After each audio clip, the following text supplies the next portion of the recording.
Baik, alhamdulillah, kita masih bisa bertemu pada siang hari ini, sebagai pengganti. Dan sebelum saya mulai perkuliahannya, saya sekali lagi mohon maaf yang sebesar-besarnya karena ternyata, hari Jumat besok saya dapat tugas dari Bapak Rektor saya. Jadi Pak Rektor menugaskan saya untuk ke Pasuruan, jadi saya mohon izin lagi.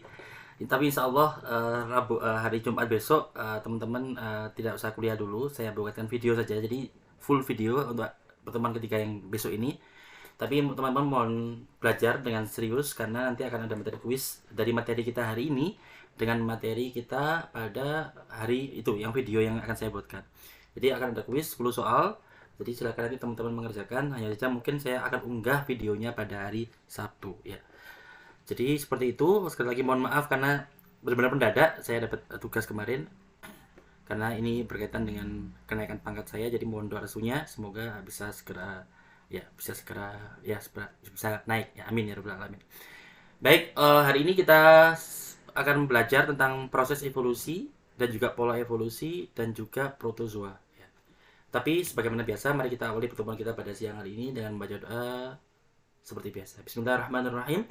نستغفر الجلسة مثل ما نواه آباؤنا ورجالنا وسلفنا الصالحون أن الله يدخل نيتنا في نياتهم وأعمالنا في أعمالهم وأخلاقنا في أخلاقهم وعلومنا في علومهم ومقاصدنا في مقاصدهم على هذه النية وعلى كل نية صالحة من الخير للدنيا والآخرة دافعة لكل شر جالبة لكل خير لنا ولوالدينا ولأولادنا ولمشايخنا ولمن أحبنا فيك ولمن أساء إلينا والمسلمين والمسلمات يا رب العالمين وإلى حضرة نبينا محمد صلى الله عليه وسلم بسر الفاتحة. أعوذ بالله من الشيطان الرجيم. بسم الله الرحمن الرحيم. الحمد لله رب العالمين الرحمن الرحيم مالك يوم الدين إياك نعبد وإياك نستعين اهدنا الصراط المستقيم صراط الذين أنعمت عليهم غير المغضوب عليهم ولا الضالين رب اغفر لي ولوالدي وللمؤمنين آمين. بسم الله الرحمن الرحيم. نويت التعلم والتعليم والتذكر والتذكير والنفع والانتفاع والإفادة والاستفادة والحث على التمسك بكتاب الله وسنة رسوله والدعاء إلى الهدى والدلالة على الخير ابتغاء وجه الله ومرضاته وقربه وثوابه. سبحانك لا علم لنا إلا ما علمتنا إنك أنت العليم الحكيم. رب اشرح لي صدري ويسر لي أمري واحلل عقدة من لساني يفقه قولي. رضيت بالله ربا وبالإسلام دينا وبمحمد صلى الله عليه وسلم نبيا ورسولا. ربي زدني علما وارزقني فهما واجعلني من الصالحين. اللهم إنا نسألك فهم النبيين وحفظ المرسلين وإلهام الملائكة المقربين. اللهم أغننا بالعلم وزينا بالحلم وأكرمنا بالتقوى وجملنا بالعافية برحمتك يا أرحم الراحمين. اللهم اخرجنا من ظلمات الوهم وأكرمنا بنور الفهم وافتح علينا بمعرفتك وسهل لنا أبواب فضلك يا أرحم الراحمين. اللهم إني أسألك علما نافعا ورزقا طيبا وعملا متقبلا. اللهم إني استودعك ما علمتنيه فاردده إلي عند حاجتي ولا تنسنيه يا رب العالمين. اللهم أرنا الحق حقا وارزقنا اتباعه وأرنا الباطل باطلا وارزقنا اجتنابه. اللهم لا سهل إلا ما جعلته سهلا وأنت تجعل الحزن إذا شئت سهلا. آمين آمين يا رب العالمين. يا مجيب السائلين يا سميع يا بصير. Baik, untuk mengawali pertemuan kita pada siang hari ini, nanti mungkin kita harus jeda sejenak ketika azan. Jadi nanti ketika azan langsung otomatis kita jeda ya. Baik, untuk materi kita hari ini yaitu tentang proses evolusi, pola evolusi dan juga protozoa. Maka pada hari ini yang bertugas sebagai notulis adalah kelompok 7 dan 8 ya, dari kelompok yang ketiga. Jadi nanti mohon notulennya bisa langsung di-share di grup WhatsApp. Jadi supaya rekan-rekan bisa melihat ya, bisa mereference. Meskipun nanti rekan-rekan juga bisa melihat dari YouTube, tapi cuman insya Allah masih sedikit yang melihat YouTube, jadi insya Allah nanti notulennya teman-teman masih akan sangat ditunggu oleh rekan-rekan sekalian. Jadi mohon ditulis dengan layak. Untuk pekan depan, maaf bukan pekan depan, insya Allah hari Sabtu karena saya hari Jumat berhalangan hadir lagi harus ke Pasuruan. Maka rekan-rekan akan saya buatkan video. Jadi nanti rekan-rekan melihat video itu, mempelajari. Kemudian nanti setelah video itu akan saya berikan link untuk kuisnya teman-teman. Jadi mohon untuk dikerjakan kuisnya. Materinya adalah materi hari ini dan materi pertemuan YouTube berikutnya. Maka hari ini kita akan mengawali mata kuliah kita karena pekan lalu kita baru belajar tentang kontrak perkuliahan. Jadi terkait bagaimana kita berkuliah ya. Maka pada hari ini merupakan materi kita untuk mata kuliah zoologi vertebrata. Cuman kita tidak akan pernah bisa belajar tentang zoologi vertebrata maupun zoologi vertebrata maupun taksonomi lain-lainnya kecuali kita membahas atau menyamakan dengan teori evolusi ya. Dari teori evolusi itu sangat luas pembahasannya dan masih banyak yang salah paham, masih banyak yang beranggapan bahwa teori evolusi itu adalah teori Darwin, padahal bukan ya. Darwin itu hanya salah satu dari sekian banyak teori evolusi dan juga tidak semua teori evolusi itu bertentangan dengan agama. Ada beberapa ilmuwan yang berusaha untuk bisa mengambil titik tengah antara agama dengan sains tanpa harus mengorbankan salah satunya. Ya, jadi oleh karena itu kita belajar zoologi invertebrata karena kita harus tahu hewan ini masuk golongan invertebrata. Kenapa?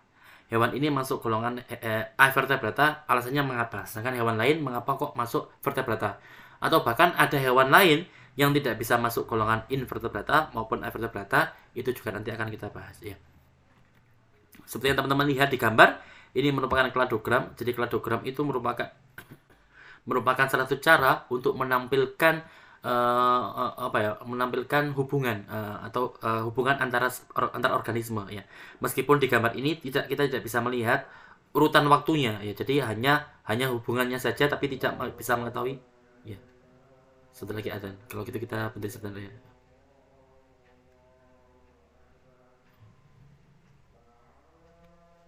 Sebentar belum adzan, sebentar lagi. Baik, maka mari kita awali teori tentang pengertian tentang evolusi. Mohon maaf ya, kita izin sebentar ya, kita adzan di tempat sini. Baik, kita bisa melanjutkan.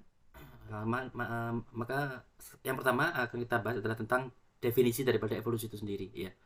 Mungkin secara bahasa, evolusi itu lebih mudah dipahami sebagai perubahan yang terjadi secara perlahan-lahan dan dalam waktu yang lama ya.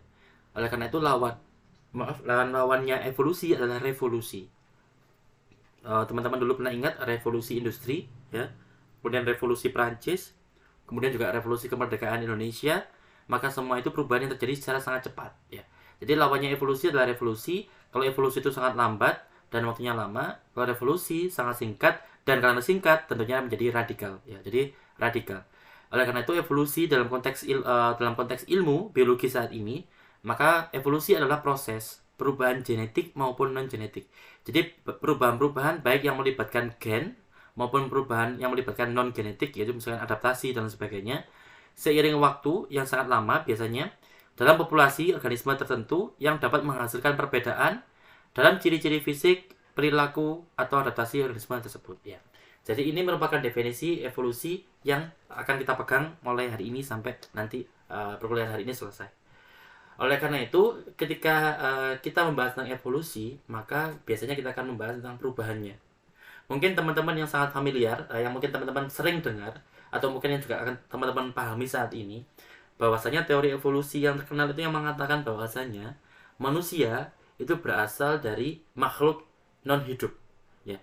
Jadi manusia itu dikatakan berasal dari batu-batuan. Jadi urutannya begini: batu-batuan, lama sekali bermiliar-miliar tahun berevolusi kemudian menjadi menjadi semacam protista ya, protista, monera, kemudian nanti berevolusi yang lama sekali sampai miliaran tahun, kemudian nanti dia berubah menjadi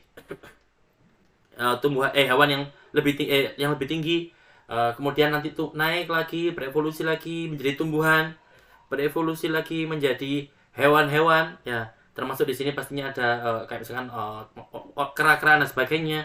Nanti berevolusi lama lagi menjadi manusia prasejarah, misalkan Pithecanthropus erectus dan sebagainya, sampai nanti akhirnya menjadi kayak seperti kita manusia. Itu mungkin yang teman-teman kenal, teman-teman pahami tentang evolusi, atau mungkin alhamdulillah teman-teman bisa pahami seperti yang saya paham nanti, maka alhamdulillah. Tapi kebanyakan dari orang-orang awam atau orang-orang di akademia yang seperti kita ini, banyak yang masih berpikir bahwa teori evolusi itu ya teori Darwin. Padahal bukan. Teori Darwin itu adalah salah satu di antara sekian banyak teori evolusi ya. Jadi teori evolusi itu sangat banyak sekali, dan teori Darwin hanya salah satunya saja. Nah, lantas kita juga sudah mungkin teman-teman juga sudah sering mendengar bahwasanya ya, ada beberapa proses yang diketahui dan diyakini dan juga dibuktikan dengan beberapa bukti-bukti yang mungkin cukup, tapi juga masih banyak bukti yang tidak langsungnya. Faktanya adalah karena sampai detik ini evolusi ini masih menjadi teori ya. Teman-teman harus tahu bedanya antara teori, hipotesis, dan juga hukum ya. Jadi kalau ditinjau dari tingkat kekuatannya, maka yang paling lemah di antara ketiga ini adalah hipotesis. Karena hipotesis ini adalah apapun itu pertanyaan ilmiah yang ada di benak teman-teman sekalian, dan saat ini teman-teman belum memiliki bukti apapun untuk mendukung pertanyaan teman-teman tadi ya, maka pertanyaan teman-teman tadi adalah hipotesis. Masih berada di tataran hipotesis, yang berarti untuk nanti bisa naik tingkat selanjutnya menjadi teori, perlu bukti-bukti yang bisa mendukung hipotesis tersebut atau bisa menjawab hipotesis tersebut. Selanjutnya teman-teman kita masuk ke teori. Contohnya teori adalah teori evolusi semacam ini. Nah, teori itu adalah sebuah hipotesis yang kemudian sudah dijawab dengan cara dicarikan bukti-bukti pendukungnya. Hanya saja bukti-bukti yang diperoleh itu masih bersifat tidak langsung atau tidak sangat kuat, atau belum menjawab pertanyaan yang ditanyakan tadi secara akurat. Sebagai contoh, ya, teori evolusi kita sepakat ada banyak sekali teori-teori di dalamnya. Salah satunya adalah teori yang disebutkan tadi bahwa manusia itu berasal dari kera, dan bahkan kalau ditelusuri lebih dalam lagi dikatakan bahwa nenek moyang kita adalah batu-batuan. Ya, kalau mungkin teman-teman pernah mendengar ceritanya atau pernah menonton dulu zaman film Kera Sakti zaman dulu, ya kan diceritakan Kera Sakti itu berasal dari dari batu besar ya. Jadi kalau ditelaah ya hampir sama, bahwa di teori evolusi tertentu itu disebutkan bahwasanya manusia itu merupakan puncak perubahan, puncak evolusi, yang mana pusatnya atau awalnya itu adalah dulu batu-batuan, atau bukan batu-batuan, tapi benda yang tidak bernyawa atau benda yang tidak hidup. Yang saya contoh paling gampang, batu-batuan ya. Jadi urutannya seperti itu. Tapi kan kita tidak meyakini seperti itu. Kita orang yang beragama, dan banyak juga ilmuwan-ilmuwan yang mendalami teori evolusi pun juga beragama. Meskipun mereka bukan Islam, mereka masih beragama. Ada juga ilmuwan Islam mendalami ilmu evolusi, maka pastinya mereka juga tidak akan mengikuti teori evolusi yang semacam ini. Kita punya banyak pilihan di dalam dalam ruang besar teori evolusi atau payung besar teori evolusi. Kita memiliki banyak pilihan, dan kita pastinya memilih yang sesuai dengan ilmu agama kita. Karena ingat, teori itu masih perlu bukti yang banyak sekali, dan buktinya bukan sembarang bukti, tapi buktinya harus bukti yang akurat, bukti yang langsung menjawab dari pertanyaan yang kita tanyakan. Kemudian naik ke tingkat yang paling tinggi, yaitu hukum. Jadi kalau hukum ini sudah lebih kuat lagi. Hukum itu berarti hipotesis yang sudah ada jawabannya, yang sudah dibuktikan dengan bukti yang langsung. Jadi bukan lagi bukti tidak langsung, tapi buktinya sudah bukti yang langsung.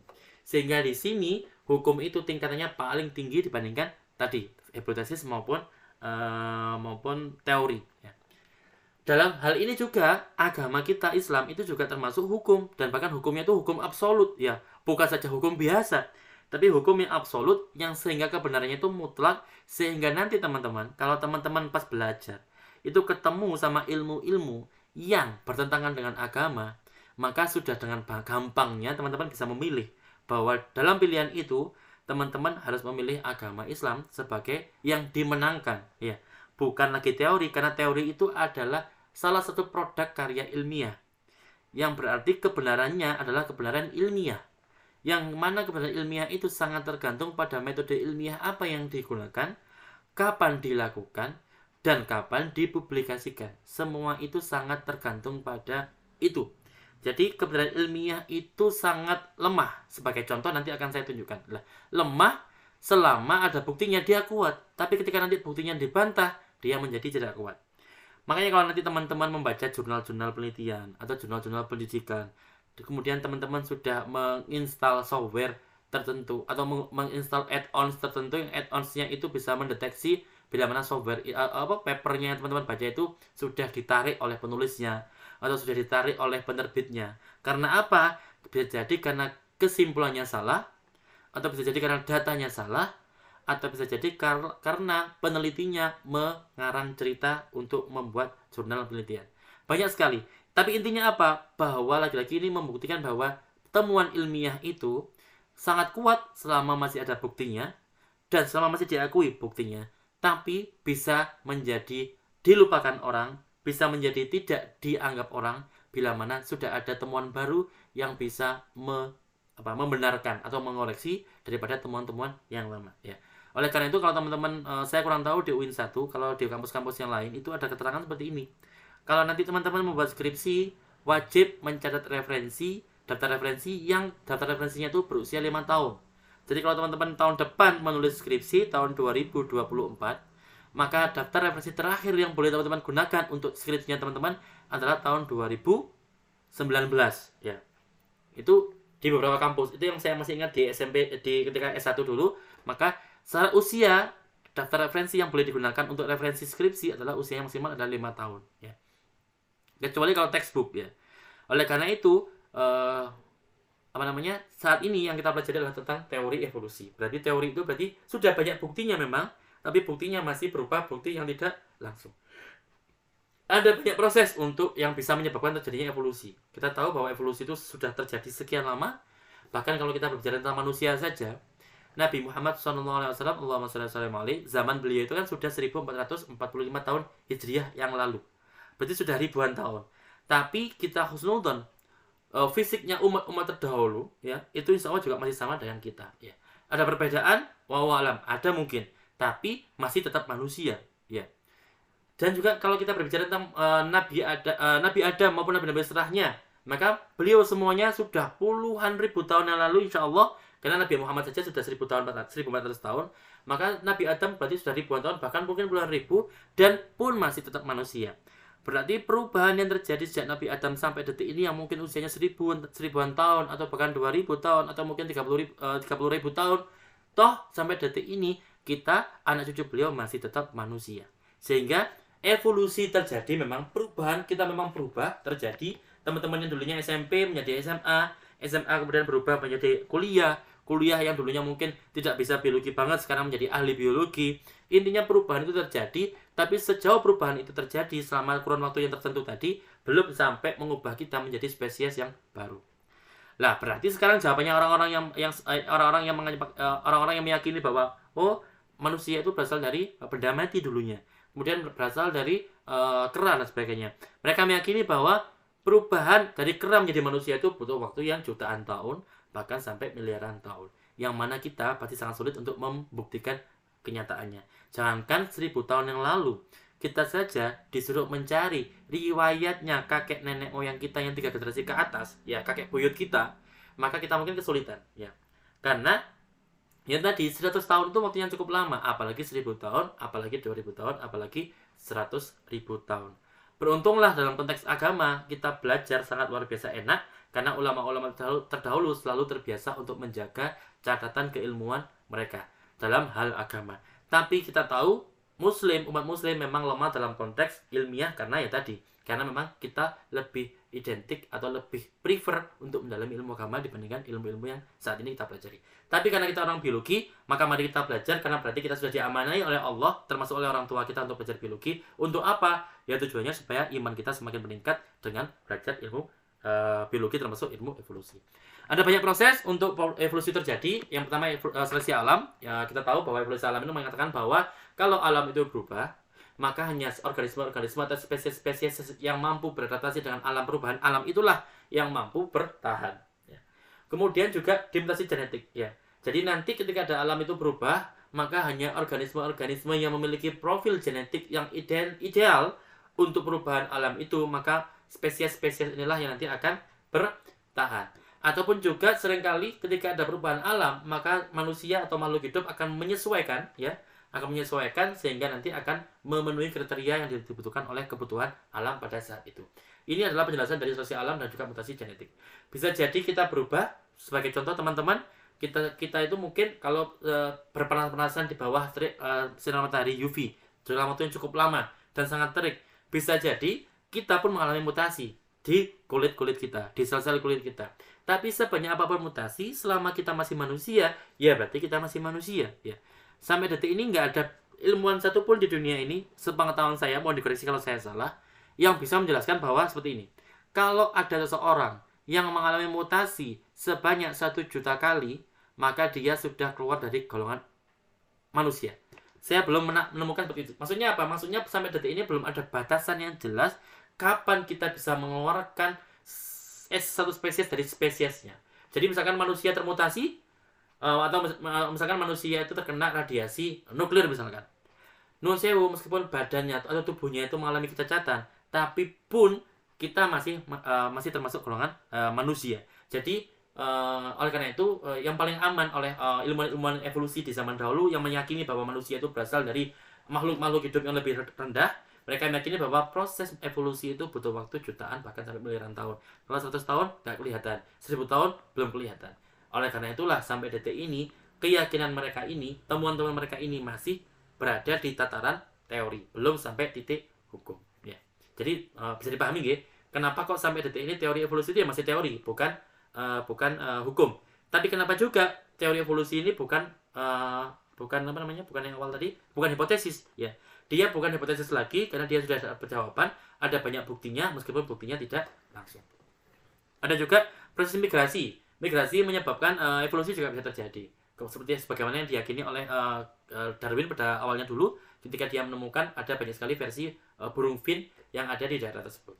Kemudian genetic drift, kemudian juga rekomendasi genetik melalui pernikahan, melalui perkawinan itu juga bisa terjadi mutasi karena teman-teman mungkin sudah paham bahwasanya kalau kita menikah ya maka nanti si ayah dan si ibu nanti akan kemudian akan bereproduksi, yang mana reproduksi itu anaknya adalah turunan daripada ayahnya dan ibunya karena terjadi rekombinasi antara gen yang berasal dari ibu dan juga gen yang dari ayah. Jadi inilah mengapa kok anak itu tidak mungkin atau tidak ada yang persis identik dengan ibu maupun ayah, karena anak itu merupakan gabungan.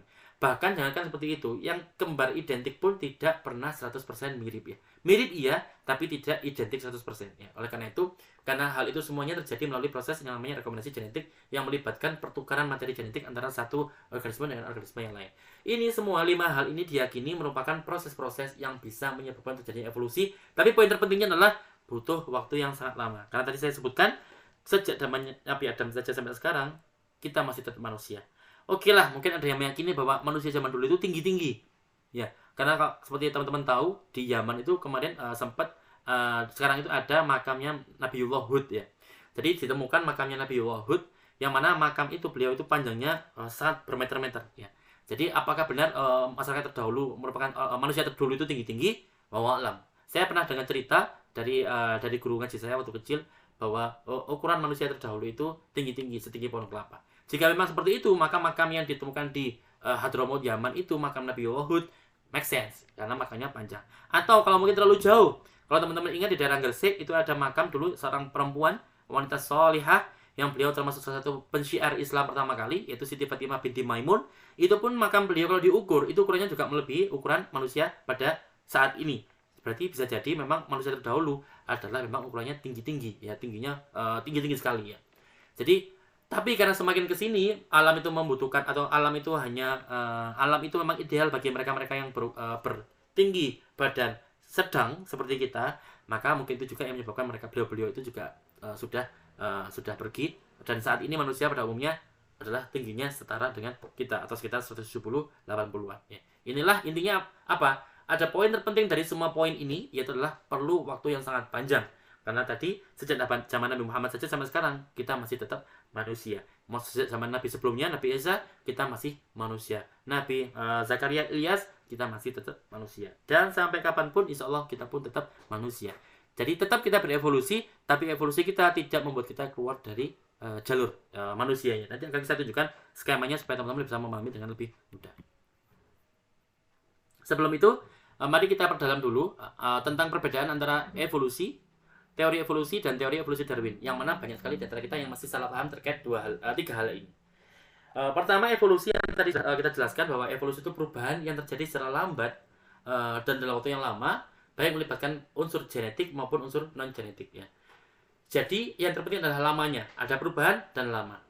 Dan teori evolusi itu adalah teori yang berusaha menjelaskan evolusi. Jadi evolusi itu kan perubahan ya. Pokoknya perubahan itu ya evolusi, karena nanti ada evolusi organik, evolusi biologi, ada juga nanti evolusi sosial ya, dan juga nanti evolusi jagat raya, evolusi universe ya, alam semesta. Ada banyak evolusi, tapi kan karena intinya kata evolusi itu memang bisa digunakan untuk banyak bidang ya. Tapi dalam konteks ini kita belajar zoologi vertebrata, berarti kita belajar evolusi organik atau evolusi biologi. Nah, bedanya antara evolusi dengan teori evolusi adalah kalau teori evolusi itu sudah masuk tataran kajian ilmiah. Berarti teori evolusi itu merupakan teori yang berusaha menjelaskan evolusi atau fenomena evolusi dari kacamata keilmuan. Karena kita berbicara tentang keilmuan, maka berarti semua bukti yang dihasilkan untuk mencapai teori evolusi adalah temuan-temuan ilmiah. Temuan ilmiah itu adalah temuan yang diperoleh dengan menggunakan metode ilmiah. Sehingga bila nanti teman-teman gunakan metode yang lain, metode ilmiah yang lain, maka tidak menutup kemungkinan teman-teman akan mendapatkan bukti yang baru. Ya, karena bukti ilmiah itu sangat tergantung pada metode ilmiah apa yang kita gunakan. Bahkan bisa jadi kita gunakan metode ilmiah yang sama, tapi tahunnya berbeda. Jadi misalkan tahun yang dulu tahun 1800 tahun 1900 kita menggunakan metode A. Tapi kemudian 200 tahun lagi ya, misalkan sekarang lah tahun 2023 lah. Teknologi sudah sangat berkembang. Bahkan termasuk teknologi untuk melakukan metode A itu sudah sangat berkembang. Jadi meskipun metodenya sama, tapi karena teknologinya beda, bisa jadi hasil yang kita peroleh pun juga akan berbeda. Ya, jadi itulah bedanya antara kebenaran absolut dengan kebenaran yang sifatnya ilmiah, yaitu kebenaran yang tergantung metode apa yang digunakan, kapan dia diambil datanya, kapan dia dipublikasikan. Jadi relatif pada banyak hal. Beda dengan kebenaran agama yang nilainya absolut. Jadi kalau sudah dibilang agama benar ya benar, haram ya haram, halal ya halal. Itulah hukum agama. Jadi sudah fix. Lantas, teori Darwin itu hanyalah salah satu dari sekian banyak teori evolusi yang sampai detik ini masih diakui di dalam bidang evolusi. Sebagai contoh, salah satunya adalah Aristoteles, yang mana seorang filosof yang hidupnya jauh sebelum Masehi, bahkan di sini tertulis tahun 384 sampai 322 sebelum Masehi. Sekarang tahun 2023 Masehi, berarti kalau ditotal dengan ini sekitar 2500 ya 2600 sekian Masehi yang lalu. Ya, jadi sangat lama sekali usia beliau. Sejak lama beliau pun sudah membahas teori evolusi. Sehingga dengan fakta ini terbantahlah bahwa teori evolusi itu diajukan pertama kali oleh Darwin ya. Jadi pada saat itu Aristoteles ini mengatakan bahwasanya di dunia ini ada sebuah kekuatan supernatural, yang mana kekuatan supernatural ini memfasilitasi perubahan dari makhluk yang tidak bernafas, yang tidak bernyawa, jadi dari benda mati menjadi benda mati. Dalam hal ini pasti kita tidak setuju ya. Tapi kemudian di sisi lain dia mengatakan bahwa dalam tingkatan makhluk tersebut, jadi dari benda tak bernyawa sampai tadi protista, kemudian bakteri dan lain sebagainya, naik sampai manusia. Di tingkatan itu manusialah yang menempati tingkatan yang paling tinggi. Jadi separuhnya bisa kita yakini, separuhnya mungkin sudah bisa kita tidak terima karena sudah banyak yang mengoreksi ya. Kemudian jadi itulah teori. Jadi teori itu berkembang. Jadi bisa jadi kita setuju sebagian, nggak setuju sebagiannya, karena ya itulah keilmuan kita. Ya. Jangan fanatik buta pada seorang ilmuwan, karena bisa jadi itu akan menjerumuskan kita. Oleh karena itu tetap berpegang teguh kepada agama, kemudian kita pelajari, sehingga nanti ketika ada yang melenceng dari agama, maka kita dengan mudah akan oke, saya nggak akan dalami bidang ini, saya nggak akan fokus ke sini dan sebagainya. Nah, jadi saat itu beliau mengatakan tingkatan-tingkatan tadi makhluk yang terendah, sekarang makhluk benda yang tidak bernyawa, sampai nanti kemudian masuk ke protozoa, kemudian naik lagi ke terus sampai manusia, itu disebut sebagai skala naturae oleh Aristoteles.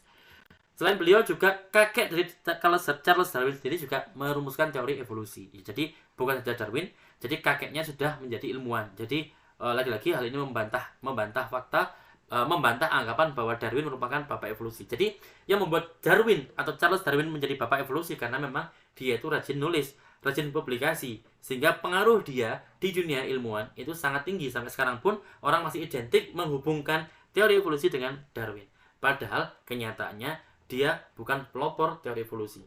Dia memang menelurkan teori-teori evolusi yang baru, misalkan kayak seleksi alam, Darwin yang merumuskan. Tapi jauh sebelum itu banyak teori-teori yang lain yang sudah berkembang di bidang evolusi. Jadi paham ya bedanya antara evolusi, teori evolusi, dan juga teori evolusi spesifik miliknya Darwin. Bahkan Darwin sendiri punya dua teori ya. Ada ini teori evolusi yang Darwin lama, kemudian ada yang neo-Darwinisme ya. Kemudian ada namanya juga teman-teman insya Allah sudah sangat kenal, yaitu Jean Baptiste Lamarck ya, atau Jean kalau bacanya ya. Jadi ini juga merupakan tokoh yang lama hidup sebelum Darwin yang sudah merumuskan tentang teori evolusi. Kemudian dari golongan Islam, bahkan ini hidupnya jauh lebih lama daripada Darwin. Seingat saya Darwin itu tahun 1800-an sampai 1900-an ya. Tapi Ibnu Maskaweh atau nama aslinya adalah Abu Ali bin Ahmad bin Muhammad Yaqub bin Maskaweh. Beliau hidup di tahun 941 Masehi, berarti sekitar 1000 tahun lebih awal dibandingkan Darwin merumuskan teori evolusi. Beliau pun sudah merumuskan teori evolusi yang maksudnya adalah Ibnu Maskaweh ini. Jadi memang benar kita punya banyak sekali pilihan di bawah payung evolusi. Ada teori evolusi yang memang selaras dengan kita, maka kita bisa ikuti. Tapi ada teori evolusi yang bertentangan dengan keyakinan kita, maka bisa kita kesampingkan. Sebatas tahu saja. Kemudian, ini secara umum teori evolusi itu dibagi menjadi 3 ya. Ini juga yang mendasari kenapa kok kita itu harus belajar zoologi invertebrata dulu, baru nanti belajar zoologi vertebrata. Jadi ini maksudnya, jadi berkaitan sama evolusi ya. Tapi secara umum sebelum kita masuk lebih dalam, secara umum teori evolusi itu terbagi menjadi 3. Yang pertama adalah teori evolusi yang mutlak ya. Yang kedua adalah teori revisi evolusi mutlak. Jadi teori yang pertama tadi direvisi. Yang ketiga adalah teori evolusi yang terbatas. Dalam konteks ini, sebagai umat muslim, saya masih meyakini bahwa teori yang terakhir ini yang masih paling relevan untuk saya pelajari ya. Nanti mungkin teman-teman bisa menilai apakah memang teman-teman juga cocok dengan yang ketiga atau teman-teman malah cocok dengan yang pertama. Naudzubillah min dzalik, muka-muka tidak ada yang meyakini yang pertama maupun yang kedua ya. Tapi sebagai kalangan akademisi kita menghormati mereka sebagai ilmuwan, maka kita pelajari, maka untuk pembanding karena kita itu berperang pikiran ya. Ilmuwan itu berperang pikiran. Sampai kapanpun manusia itu berperang pikiran ya. Kalian nanti kerja kelompok berperang pikiran. Maksudnya tukar pikiran ya. Kemudian nanti di MPR rapat bertukar pikiran. Di DPR pun juga bertukar pikiran. Selamanya akan seperti itu. Di rapat RT bertukar pikiran. Di ilmiah akan lebih bertukar pikiran. Jadi jangan pernah menutup diri dari perubahan yang ada di bidang ilmu pengetahuan. Nah, ini merupakan gambaran tentang teori evolusi mutlak. Jadi teori evolusi mutlak ini menganut bahwa makhluk hidup dari awal sampai akhir itu ada 6 tingkat. Jadi tingkat yang pertama itu adalah benda yang tak hidup. Jadi pertama kalinya makhluk hidup dulu itu berasal, awalnya tidak ada. Tidak ada, yang ada hanya benda-benda yang tak hidup. Kemudian setelah sekian juta tahun atau mungkin miliar tahun berikutnya, mereka berevolusi, entah mungkin karena suhu panas, ini versi mereka ya. Entah karena mungkin banjir, entah karena apapun itu, sehingga mereka berevolusi, benda-benda tak hidup ini berevolusi menjadi protista atau monera. Ya, jadi seperti itulah rencananya mereka. Keyakinan mereka. Terus kemudian berikutnya 1 miliar tahun berikutnya terjadilah evolusi sehingga protista dan monera itu berkembang lebih lanjut menjadi tumbuhan yang kita lihat seperti saat ini. Dan begitu pula seterusnya, 1 miliar kemudian atau bahkan lebih, tumbuhan ini berevolusi menjadi hewan-hewan. Ya. Hewan-hewan kemudian berevolusi menjadi manusia, pramanusia, ya, manusia-manusia berubah sampai nanti akhirnya menjadi manusia seperti kita. Inilah teori yang dianut oleh teori evolusi mutlak. Yang mana bagi saya teori ini memang paling lemah dibandingkan dua teori yang berikutnya akan saya jelaskan. Ya. Intinya di teori ini maka gampangannya adalah manusia itu berasal dari benda tak hidup. Secara hakikat mungkin benar ya, karena kita dari tanah ya, manusia dari tanah ya, benar ya. Tapi secara teori yang disebutkan dijelaskan itu tidak seperti itu. Ya. Jadi itulah mengapa kok saya pribadi merupakan orang yang tidak menganut teori evolusi mutlak ini ya, atau tidak setuju dengan teori ini ya. Saya merupakan anti teori ini ya. Jadi itulah kita sebagai ilmuwan harus bisa memposisikan diri ya. Meskipun kita mempelajari semua bidang hanya untuk menghormati ilmuwan yang menemukan, tapi pada akhirnya kita sebagai manusia harus memilih posisi. Ya, posisi saya adalah berlawanan dengan teori ini. Ya, hanya saja masalahnya adalah saya bukan ilmuwan di bidang evolusi, sehingga saya tidak memiliki effort atau memiliki waktu dan lain sebagainya untuk mendalami evolusi, untuk mencari buktinya evolusi. Makanya saya selalu mengundang teman-teman, seandainya teman-teman masih bingung masa depannya, jadi aja ilmuwan di bidang evolusi. Tapi pastikan teman-teman tidak terbawa arus yang ke arah yang berlawanan dengan ilmu agama. Yang kedua, karena memang teori ini terkesan sangat berat ya, sangat berat sekali untuk kita carikan buktinya ya, sangat berat sekali bagi mereka untuk menemukan bukti langsungnya, maka revisi teori ini sehingga diadakan teori revisi evolusi mutlak. Bedanya apa? Di teori ini jadi hampir sama dengan teori evolusi mutlak tadi, hanya saja antara satu tingkat dengan tingkat berikutnya itu ada sebuah peralihan yang saya tunjukkan dengan warna kuning. Jadi peralihan itu adalah masa peralihan atau masa missing link, di mana gampangannya adalah kalau di zaman kan tadi saya sebutkan ini contoh ya, misalkan antara benda tak hidup dengan protista itu ada jarak sekitar 3 miliar tahun ya. Maka berarti di dalam 3 miliar tahun itu akan ada makhluk lain yang menjadi perantara antara benda tak hidup dengan protista. Misalkan contoh guyonan ya. Contohnya adalah ada batu-batuan yang sudah mulai punya kaki, misalkan bukan kaki, punya flagella ya. Kan di protista itu kan contohnya adalah flagella, misalkan paramecium, ada organoviridis dan sebagainya. Jadi bayangannya adalah seandainya teori ini benar, maka seharusnya itu ada organisme-organisme yang memang berada di zona perantara ya, zona peralihan ini.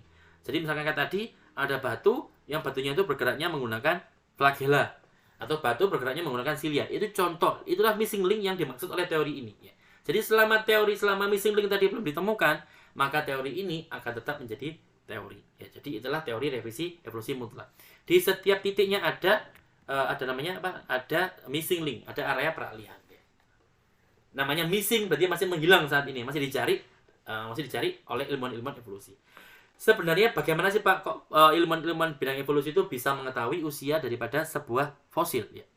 Jadi kalau teman-teman tahu, banyak fosil itu kan yang terendam atau terpendam di dalam tanah dalam jarak yang sangat luar biasa dalam ya. Karena sudah puluhan atau bahkan ratusan tahun yang lalu mereka terpendam, sehingga ketika ada gunung meletus semakin tertutup lapisannya semakin banyak, semakin tinggi, akhirnya semakin dalamlah terpendamnya fosil itu. Nah, dulu ilmuwan itu menggali, kemudian mencari fosil dan menemukan fosil-fosil dari benda-benda dari protista ya. Protista. Jadi misalkan dari hewan-hewan yang dulu ini kan hewan yang sangat kuat ya. Maksudnya kuat itu apa? Bisa tinggal di manapun. Termasuk organisme yang kosmopolitan, bisa tinggal di daerah yang walau bagaimanapun ya. Daerah yang ekstrim dia pun bisa tinggal. Sehingga dulu ditemukan, kemudian diukur dengan bantuan teknologi radio semacam sinar-sinaran gitu ya, diukur berapa usia fosil itu bisa. Jadi menggunakan waktu paruh, jadi menggunakan zat tertentu atau atom tertentu, yang atom itu merupakan atom yang radioaktif ya, menggunakan teknologi radioaktif, sehingga bisa diukur, oh fosil ini usianya adalah sekian ribu tahun yang lalu, oh fosil ini sekian ratus tahun yang lalu ya. Jadi itulah mereka gunakan sebagai pacuan untuk membuat teori semacam ini ya. Tidak heran kalau teman-teman lihat sekarang ini, kira-kira jumlah manusia dengan jumlah batu lebih banyak mana?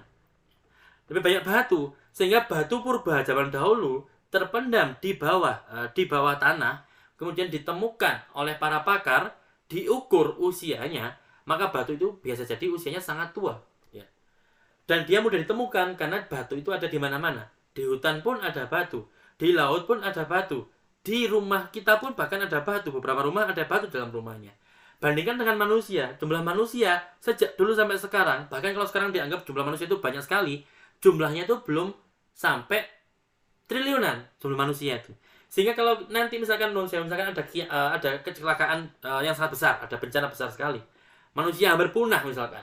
Kalaupun toh nanti lama-lama digali, maka bisa jadi fosil manusia pun juga nggak bisa semudah ditemukan kalau kita menemukan fosil-fosilnya Protista ataupun Monera, yang mana mereka jumlahnya sangat banyak, mereka tersebar di banyak tempat, sehingga nanti ketika dia terpendam dan ilmuwan menggali, maka peluang ditemukannya fosil Protista, Monera itu jauh lebih besar daripada fosil manusia. Itu yang pertama. Ya, sehingga oleh karena itu dulu mereka menemukan fosil benda hidup, ya, mungkin batu-batuan purba diukur usianya mungkin 4,5 miliar tahun yang lalu. Kemudian dia menggali lagi menemukan fosil Protista. Ternyata usianya adalah 3 miliar tahun yang lalu. Berarti mana yang lebih dulu? Protista kah atau benda tak hidup kah? Jawabannya pasti benda tidak hidup. Oh, berarti kesimpulannya adalah awalnya dari benda tidak hidup, kemudian berkembang menjadi Protista ataupun Monera. Jadi inilah logika yang dianut oleh beberapa pakar di bidang teori evolusi, khususnya yang meyakini teori revisi evolusi mutlak dan juga teori evolusi mutlak. Sedangkan teori yang ketiga, yang merupakan teori yang paling kuat dan yang termasuk yang paling yang paling cocok dengan kita, maka teori ini mengatakan bahwa sedari awal, ya, mulai dulu diciptakan sejak awal, maka spesiesnya itu sama seperti sekarang. Jadi dari awal dulu sudah ada kuda, sudah ada sapi, sudah ada kambing, dan sudah ada sapi jenis macam-macam, ya. Dan sampai kapanpun nanti, meskipun terus berubah, terus mutasi karena pengaruh sinar UV, mutasi karena asap kendaraan di jalan, atau mutasi karena rokok, maka selama apapun itu, selama banyak apapun mutasinya, maka kita tetap ada di jalur manusia, maka kita pun tetap manusia. Kayak tadi saya tunjukkan, sejak zaman Nabi Adam, beliau itu manusia pertama tinggal di dunia ini, dan sampai hari ini kita merupakan manusia, padahal jarak kita ke Nabi Muhammad saja sudah 1400 tahun yang lalu, apalagi jarak kita ke Nabi Isa, jarak kita ke Nabi Zakaria, Yahya, sampai Nabi Ibrahim, jaraknya pasti sangat jauh, dan toh kita masih tetap manusia. Berubah iya, tapi nggak sampai kita berubah menjadi spesies yang lain. Itulah teori yang namanya teori evolusi terbatas, yang mana dalam konteks keselarasan dengan ajaran agama Islam kita, maka teori ini yang paling make sense, ya. Jadi sejak awal hewan itu memang ada sejak itu, seperti itu, ya. Sampai sekarang pun mereka berubah-ubah, mutasi-mutasi, dikawin silangkan dan macam-macam, tapi toh mereka tetap sapi, ya. Jadi itulah bedanya antara teori evolusi yang mutlak yang awal tadi, yang bagi saya merupakan teori yang paling lemah saat ini, kemudian diikuti dengan teori revisi evolusi mutlak juga yang agak lemah, meskipun ada sedikit make sense-nya, tingkat make sense-nya semakin naik, tapi yang terkuat adalah teori evolusi terbatas yang mengatakan bahwasannya sedari awal, jadi jumlah spesiesnya itu adalah sama seperti yang sekarang ini. Jadi manusia itu ada sejak Nabi Adam turun, kemudian sejak dulu juga sudah ada kambing, nenek moyang kambing, kemudian juga ada sapi dan sebagainya. Sebanyak apapun mutasi yang terjadi pada kambing itu, sebanyak apapun perubahan yang terjadi pada kambing itu, ya mereka tetap menjadi kambing, ya. Mereka tetap binatang, tidak sampai mereka menjadi manusia kambing ataupun nanti menjadi manusia sebenarnya. Itulah yang dianut oleh teori evolusi yang terbatas ini, ya. Jadi sampai di sini bisa dipahami, ya. Jadi ingat, tidak semua teori itu teori evolusi adalah teorinya Darwin. Teori Darwin itu hanya satu di antara lautan teori evolusi yang lainnya. Tidak semua teori evolusi itu juga negatif atau yang bertentangan dengan nilai-nilai kita, tapi juga ada di antara mereka yang konsepnya atau teorinya itu tidak bertentangan dengan kita, sebagaimana yang saya tunjukkan di layar saat ini, yaitu teori evolusi terbatas, ya. Itu terkait teorinya, ya. Lah, masalahnya adalah zoologi vertebrata itu masih menganut teori ini, ya, masih menganut teori yang sebelumnya, ya. Jadi bukan yang ini, ya.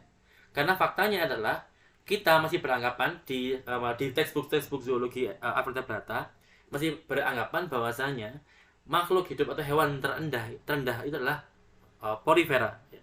Kemudian diikuti oleh beberapa tingkat yang lain, taksa yang lain, sampai nanti masuk ke tingkatan Homo sapiens, ya. Oleh karena itu, kenapa saya ungkapkan tadi evolusi, ya, karena memang teori evolusi itu masuk akal, Tapi seberapa masuk akalnya tergantung bagi kita yang memfilternya. Oleh karena itu nanti teman-teman ketika ditanya tentang teori evolusi, tentang kenapa kok belajar zoologi vertebrata, ya kita niati karena kita niat belajar tentang ciptanya Allah, kita ingin mencari kemiripan dan ketidakmiripan antara organisme satu dengan organisme yang lain, karena bisa jadi kemiripan itu saja itu penting ya, berpengaruh bagi hidup kita ya. Jadi maksudnya gini, jadi di bidang evolusi itu ada namanya pencarian kemiripan ya, atau pencarian kemiripan antara satu spesies dengan spesies yang lain.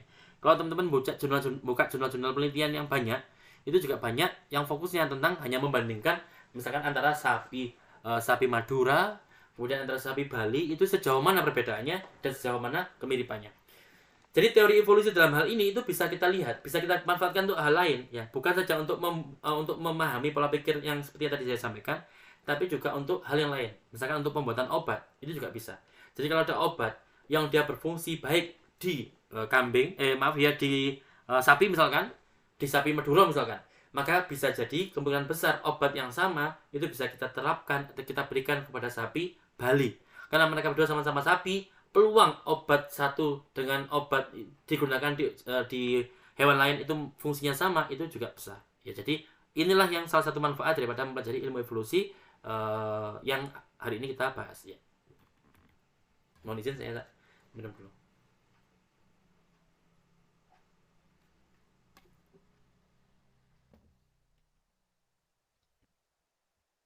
Sampai jam 12. Masih lama sekali kita.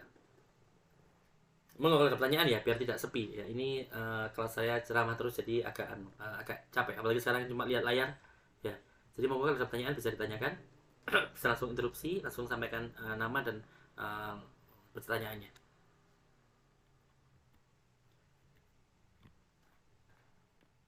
Bentar. Monggo, ada suara. Ya. Baik, kalau tidak ada pertanyaan, mari kita lanjut ya. Monggo, ada apa ini? Waktunya habis atau gimana?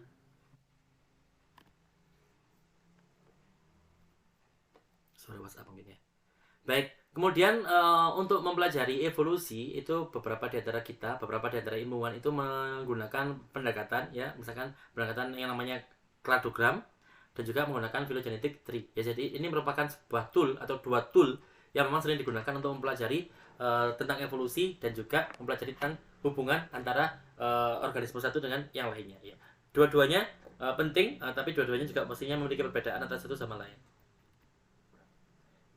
Nah, evolusi dan filogeni merupakan dua kata yang berkaitan erat ya, yang mana keduanya digunakan untuk mendeskripsikan hubungan dan karakteristik dari organisme yang berbeda ya. Jadi evolusi dan filogeni itu merupakan istilah terminologi yang berhubungan erat ya. Meskipun kedua-duanya pasti memiliki perbedaan, tapi keduanya memiliki hubungan yang erat. Kemudian kalau evolusi itu menjelaskan bagaimana sekelompok organisme atau makhluk hidup tertentu itu berkembang kemudian sampai nanti terseleksi untuk dalam kurun waktu tertentu. Jadi mempelajari tentang bagaimana organisme tertentu itu berubah, kemudian berkembang dan juga nanti akhirnya terseleksi dalam kurun waktu yang sangat panjang tadi. Sedangkan filogeni itu menjelaskan tentang sejarah perkembangan organisme itu ya. Jadi saya ulangi lagi, kalau jadi hampir sama sebenarnya, tapi bedanya adalah kalau filogeni itu histori, sejarah, berarti ada timeline, ada waktunya ya. Tapi kalau evolusi kalau evolusi itu ada timelinenya. Bentar, kok saya jadi bingung ini mungkin akan saya jadikan PR ini ya. Saya tadi lupa ini. Ya. Intinya apa kalau dari sini, dari definisi yang saya baca, evolution menjelaskan bagaimana organisme tertentu itu berkembang ya, kemudian juga sampai nanti dia adaptasi dan akhirnya nanti terseleksi ya. Jadi dia akhirnya sampai dia nanti menjadi organisme yang bisa eksis meskipun alam sekitarnya berubah, sedangkan organisme yang lain yang tidak mampu beradaptasi akan tersingkir.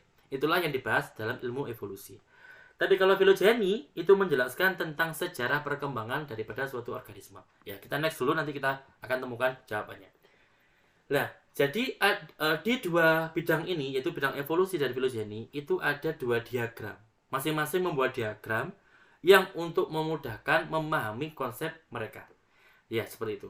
Jadi ada yang namanya phylogenetic tree, yaitu pohon phylogenetik. Kemudian ada juga namanya kladogram. Yang mana dua diagram ini, dua-duanya merupakan diagram yang dikembangkan untuk menunjukkan kedekatan antara organisme yang berbeda. Jadi sama-sama untuk menunjukkan kedekatan. Bedanya tadi kalau yang di filogeni, yang mana filogeni itu kalau nggak salah kladogram, berarti dia menjelaskan hubungan sejarahnya saja. Tapi kalau yang evolusi itu juga nanti ada timeline-nya. Jadi ada setelah spesies ini berkembang jadi spesies ini, berkembang jadi spesies ini dan spesies ini. Bedanya antara filogenetik dengan kladogram. Lantas, bedanya antara kladogram dengan filogenetik adalah kalau kladogram itu hanya menunjukkan hubungan antara organisme yang berbeda berdasarkan atau ditinjau dari ancestornya atau nenek moyangnya. Jadi hanya itu. Ya. Tapi kalau phylogenetic tree itu menunjukkan hubungan antara organisme yang berbeda berdasarkan atau ditinjau dari waktu evolusionernya dan juga jumlah perubahan dengan waktunya. Jadi seberapa banyak perubahan yang terjadi sering banyak waktu, plus juga kita membahas tentang time evolutionary atau waktu evolusionernya. Bagaimana ceritanya? Seperti ini. Ya. Kalau teman-teman lihat yang sebelah kiri itu merupakan kladogram. Jadi di sini yang bisa kita baca hanyalah di sini menjelaskan bahwasannya titik ini menunjukkan bahwa human dan hominids itu memiliki tingkat kekerabatan yang dekat dengan memiliki tingkat yang mirip dengan satu sama lain dan jaraknya ke sini hanya dengan ancestornya. Karena di sini kan cabang-cabangnya itu ukurannya sama. Bedakan dengan gambar ini ya. Di sini jarak garis dari pusat ini ancestor itu menunjukkan juga timeline atau waktu evolusionernya sebagai contoh ya, teman-teman. Teman-teman lihat kursor saya, maka dari sini akan ada tanda warna merah. Kita ketemu di sini percabangan yang pertama kali, yaitu percabangan yang salah satu anak cabangnya adalah Methanobacterium. Berarti di sini dari ancestor kita yang pertama, ya jadi yang dari benda yang mati tadi, kemudian dia akan berevolusi, maka pertama kali dia akan berevolusi menjadi golongan ini.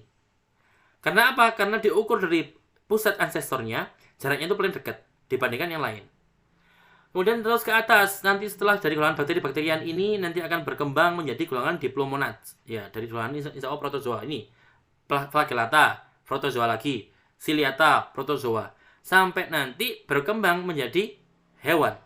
Jadi kalau dibandingkan apakah bakteri dulu yang ada di dunia ini ataukah hewan dulu, maka dengan konsep ini, dengan phylogenetic tree ini yang muncul pertama kali di alam dunia ini adalah dari golongan dari golongan bakteri-bakterian, itu Methanobacterium, Methanosarsina, kemudian Methanococcus dan lain sebagainya dan lain sebagainya. Jadi ada nilai waktunya, di sini tidak ada. Di sini hanya menunjukkan hubungan antara organisme satu dengan organisme lain tergantung pada atau ditinjau dari kedekatannya dengan ancestor. Ya. Jadi semuanya relatif ke sini. Tapi kalau ini relatif ke sini iya, tapi juga ada timeline-nya, ada waktunya. Jadi kalau ditanya mana di antara hewan atau tumbuhan atau fungi yang munculnya belakangan, maka dari gambar ini yang muncul belakangan adalah fungi. Ya. Jadi fungi muncul baru setelah Kingdom Animalia dan Kingdom Plantae itu muncul. Jadi inilah tool yang bisa digunakan untuk mempelajari bidang biologi atau khususnya evolusi. Ya. Jadi saya banyak kenalan dulu teman-teman, banyak kenalan yang ahli untuk membuat hal semacam ini. Ya. Dan Masya Allah ilmunya sangat berkah, sangat bermanfaat. Sampai terakhir kemarin beliau dimintai tolong oleh pemerintah untuk mendeteksi apakah benar hewan-hewan yang diselundupkan. Jadi ada hewan langka diselundupkan, kemudian ketangkap oleh pemerintah dan dicek. Ya. Dicek apakah benar hewan ini dibawa oleh pelaku dari luar Indonesia atau dicari dari Indonesia.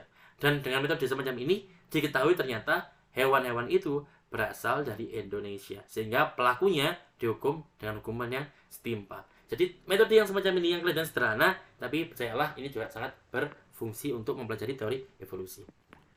Pun juga nanti teori di bidang zoologi vertebrata. Karena ini tadi ya. Karena kalau kita zoom di daerah animalia ini, maka nanti akan ada sub animalia. Ya contohnya misalkan manakah yang lebih dulu? Apakah protista dulu ataukah polifera dulu? Itu nanti bisa dibahas lebih lanjut kalau kita mempunyai gambar yang lebih detail di bagian ininya ya. Kemudian inilah perbedaan antara kladogram dengan filogenetik. Mungkin saya percepat saja. Ataukah waktunya sudah habis? Ya, waktu yang untuk Google Meet-nya. Pripun Mbak Nadia, ini Google Meet-nya masih cukup lanjut atau sudah 1 jam?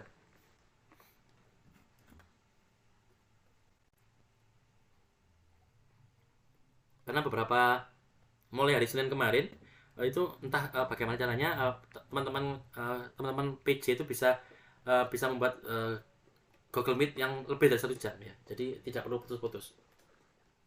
Oke, lanjut. Jadi kalau kladogram itu bukan merupakan pohon evolusioner. Oleh karena itu tidak ada keterangan waktunya tadi ya. Jadi kalau tadi disebutkan di sini, manakah yang lebih dulu muncul? Apakah orang tua dulu atau gorila dulu ataukah simpanse dulu? Jawabannya tidak tahu. Di sini nggak ada informasi seperti itu. Tapi kalau dari sini, manakah yang muncul lebih dahulu? Apakah Pyrodictyum dengan tumbuhan? Maka dari garis ini kita bisa lihat bahwasanya Pyrodictyum itu muncul lebih awal dibandingkan yang saya tunjukkan tadi adalah tumbuhan. Jadi seperti itu bedanya. Tapi kalau di kladogram itu tidak ada informasi yang semacam itu. Sedangkan filogenetik itu ada. Kemudian yang lain, kladogram merepresentasikan hipotesis bahwa terkait sejarah evolusioner aktual dari sebuah grup. Ya. Tapi kalau filogenetik benar-benar menunjukkan garis evolusinya. Jadi kayak tadi, kan ini make sense ya. Mana yang muncul duluan, mikroba atau tumbuhan atau hewan, maka yang muncul make sense adalah tumbuhan atau hewan. Tapi kalau di sini ya nanti angka apapun yang teman-teman masukkan ya pasti nanti akan memberikan hasil yang ya tadi tidak bisa menunjukkan apakah kedekatannya dengan ancestor adalah lebih tinggi atau ini loh, teman-teman lihat ya, posisinya kan sama semua ya, sama tinggi ya. Jadi ini semuanya posisi dia sama dia itu sama, posisi gibbons dengan ancestor sama, orang tua dan ancestor sama, semuanya sama. Sedangkan cabang-cabang kecil ini ya hanya menggambarkan bahwa di antara semua spesies yang ada, manusia itu lebih dekat dengan other hominids ya, begitulah. Kemudian nanti dibandingkan dengan gorila, manusia memiliki kemiripan yang lebih dekat dengan simpanse. Jadi itu hanya perbedaan antara kladogram dengan phylogenetic tree. Kemudian juga panjangnya cabang itu juga mempengaruhi. Panjang cabang itu juga menunjukkan jarak evolusionernya. Sedangkan pada phylogenetic tree, panjangnya cabang itu menggambarkan jarak evolusionernya tadi. Seperti yang tadi saya sebutkan. Kalau ditanya antara Pyrodictyum dengan hewan tingkat tinggi dengan Pyrodictyum dengan flagella, manakah yang lebih dekat jarak evolusionernya? Maka jawabannya adalah antara Pyrodictyum ini dengan flagella, karena jaraknya cuma antara ini dengan ini. Tapi bandingkan jarak antara Pyrodictyum dengan fungi dibandingkan antara Pyrodictyum dengan tumbuhan, maka di sini bisa dijelaskan bahwasanya jarak evolusioner dari fungi terhadap Pyrodictyum jauh lebih tinggi dibandingkan satunya lagi. Jadi itulah cara menggunakan atau cara membaca phylogenetic tree dan juga kladogram. Kladogram digambar dengan panjang yang sama, yang adil. Jadi panjang dari percabangan itu bukan merepresentasikan jarak evolusinya. Barusan seperti yang saya jelaskan, berarti yang phylogenetic tree adalah sebaliknya. Kemudian kladogram tidak mengindikasikan jumlah waktu evolusionernya. Ketika rating the taxa, jadi tidak menghitung berapa waktu total yang diperlukan untuk memisahkan antara dua organisme menjadi dua spesies yang berbeda. Tidak disebutkan.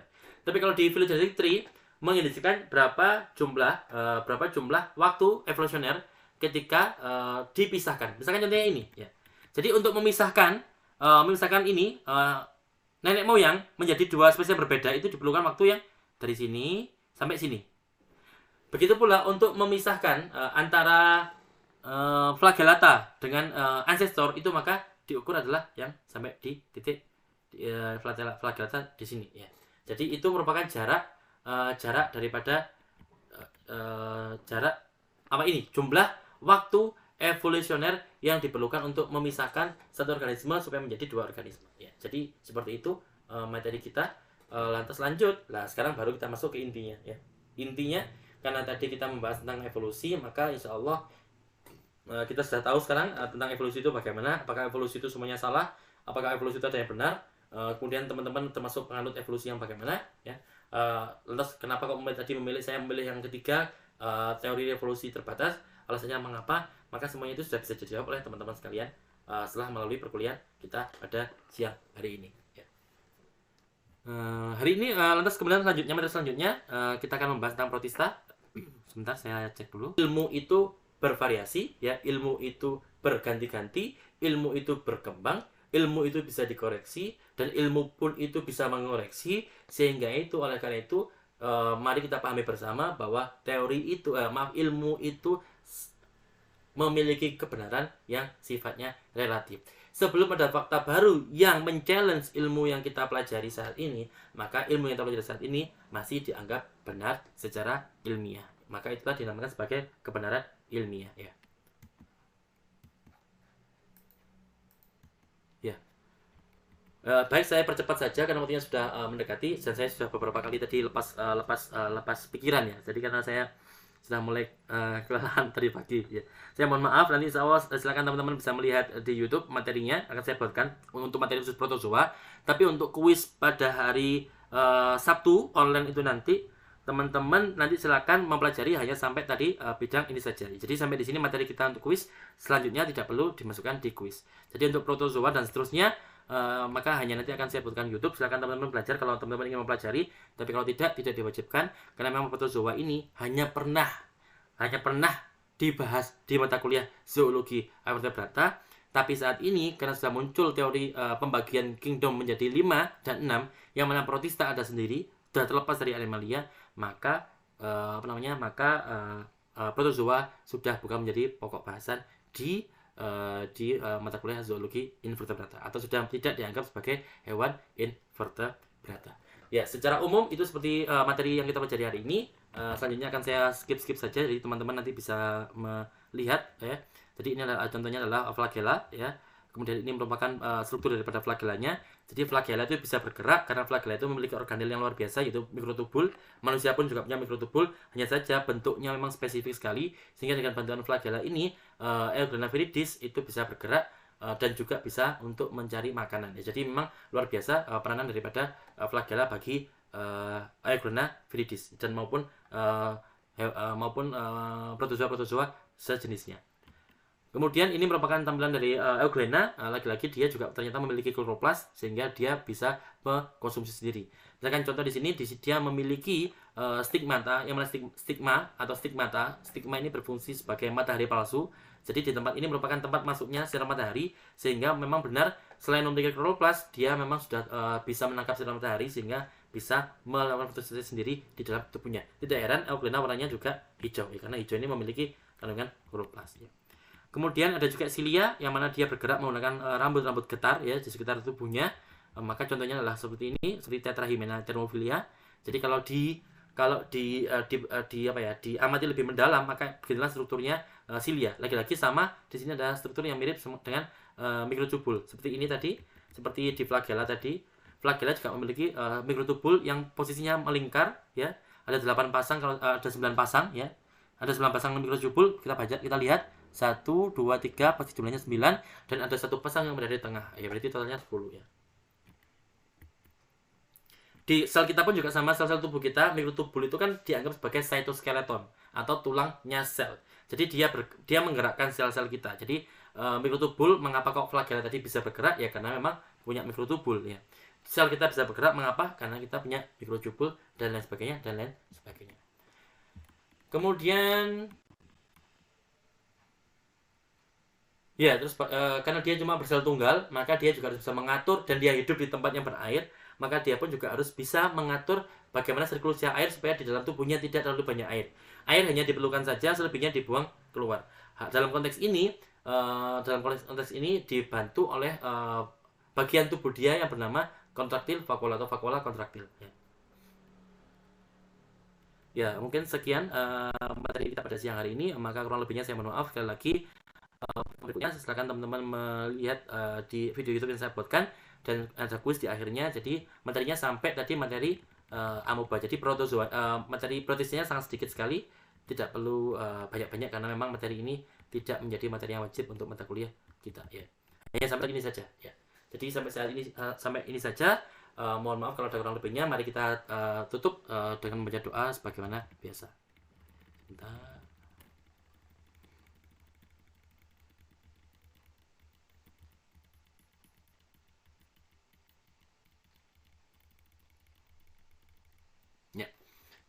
Bismillahirrahmanirrahim. ربنا انفعنا بما علمتنا رب علمنا الذي ينفعنا رب فقهنا وفقه أهلنا وقرابات لنا في ديننا مع أهل الكتر أنثى وذكر رب وفقنا ووفقهم لما ترتدي قولا وفعلا كرما وارزق الكل حلالا دائما وأخل أذكياء العلماء نحظى بالخير ونكفى كل شر ربنا أصلح لنا كل شؤون وأقر بالرضا منك العيون واقض أنا ربنا كل الديون قبل أن تأتينا رسل المنون واغفر واستر أنت أكرم من ستر وصلاة الله تغشى المصطفى من إلى الحق دعانا والوفاء بكتاب فيه للناس الشفاء وعلى الآل الكرام الشرفاء وعلى الصحب المصابه الغرر اللهم اهدنا بهداك واجعلنا ممن يسارع في رضاك ولا تولنا وليا سواك ولا تجعلنا ممن خالف أمرك وعصاك فحسبنا الله ونعم الوكيل نعم المولى ونعم النصير ولا حول ولا قوة إلا بالله العلي العظيم وصلى الله على سيدنا محمد وعلى آله وصحبه وسلم والحمد لله رب العالمين يا ربنا اعترفنا بأننا اقترفنا وأننا أشرفنا على الله أشرفنا فتب علينا توبة تغسل كل حوبة واستر لنا الأورات وآمن الروعات واغفر لوالدينا ربي ومولودينا والأهل والإخوان وسائر الخلان وكل ذي محبة أو جهة أصحبة والمسلمين أجمع آمين رب فاسمع فضلا وجود منا لا باكتساب منا بالمصطفى الرسول نهضى بكل سول صلى وسلم ربي عليه عد الحب وآله وصحبه عداد طاش الصحب والحمد للإله في البدء والتناهي والحمد للإله في البدء والتناهي سبحانك اللهم وبحمدك أشهد أن لا إله إلا أنت أستغفرك وأتوب إليك والسلام عليكم ورحمة الله وبركاته.